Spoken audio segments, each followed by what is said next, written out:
ბიჭი გაუპატიურა, ძიებოდა. ბავშვი 11 წელს. სკოლის მეხუთე კლასელი მოსწავლის გაუპატიურების ბრალდებით 73 წლის პენსიონერის საკუთარ სახლში დააკავეს.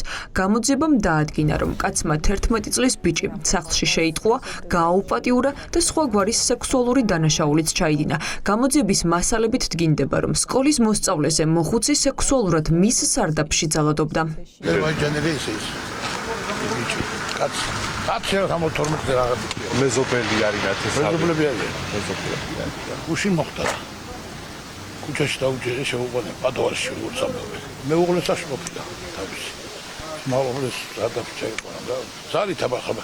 11 ბავშვი. ბავშვი შეუტყუებია ხბოს გაჩუქებოს რომ ხამ უნდა მოიგოსო და შეუყვანია სახ. უნდა მოშორდეს მაგნაირი ხალხი ამ ქვეყნიდან, ამ სოფლიდან კი არა გვირცხენენ სახელს.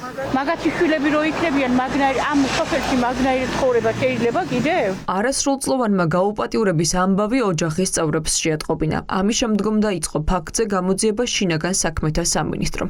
ექსპერტიზა ჩაუტარდა სკოლის მოსწავლეს. სავარაუდოდ ეს დასკვნა იქნება მთავარი მტკიცებულება არასრულწლოვნის გაუპატიურების გამო დაკავებული კაცის საქმეში. დღეს გავიგე პირველად და აი შოკირებული ვარ ვიტყვი. ამ ხნის კაცი და ის ბავშვი ჩვენი ნათესავია.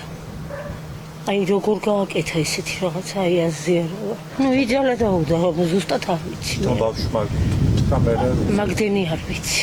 მე აი ხალხისგან გავიგე რომ ხალხი ლაპარაკობდა მითქმა მოთქმა იყო და რომ უკარიყური სასახტად დავჭი. როგორ გაუბედა კარის მეზობელმა ესეთი რამე აზიარა. აი ამდენი გავიგე მე. დაგაიგეთ. აი რომ ბავშვი ესე და დაუჭედია თუ გორში ისარაგი ვადინო და ქუთაისში მოაქციეს. ექსპერტიზაზია გაგზავნილი და მე კი არაფერი. ბავშვი ექსპერტიზაზია გადაყვანილი. პასუხები სელოდებიან ექსპერტიზის და არაფერი ვიცი.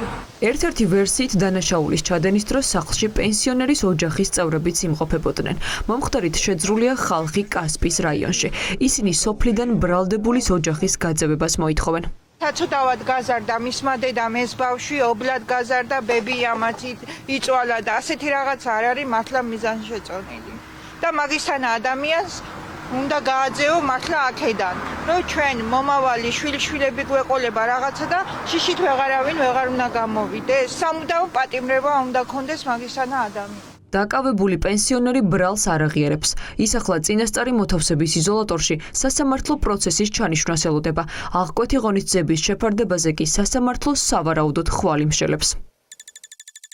შევხვდი ბრალდებულს, ბრალი წარადგინა 2 მოხლით 127 და 128 მოხლით დადგენილ ბრალდებაში თავს დამნაშავედ არცნობს და სხვა დეტალებს გამოძიების ინტერესებიდან გამომდინარე, თუ ბრალდებულის ინტერესებიდან გამომდინარე ვერ გეტყვით. დაკავებულს ბრალდება საქართველოს სისხლის სამართლის კოდექსის 127 და 128 მუხლებით აქვს წარდგენილი. ბრალის დამტკიცების შემთხვევაში პენსიონერს ციხეში მთელი სიცოცხლის გატარება ემუქრება.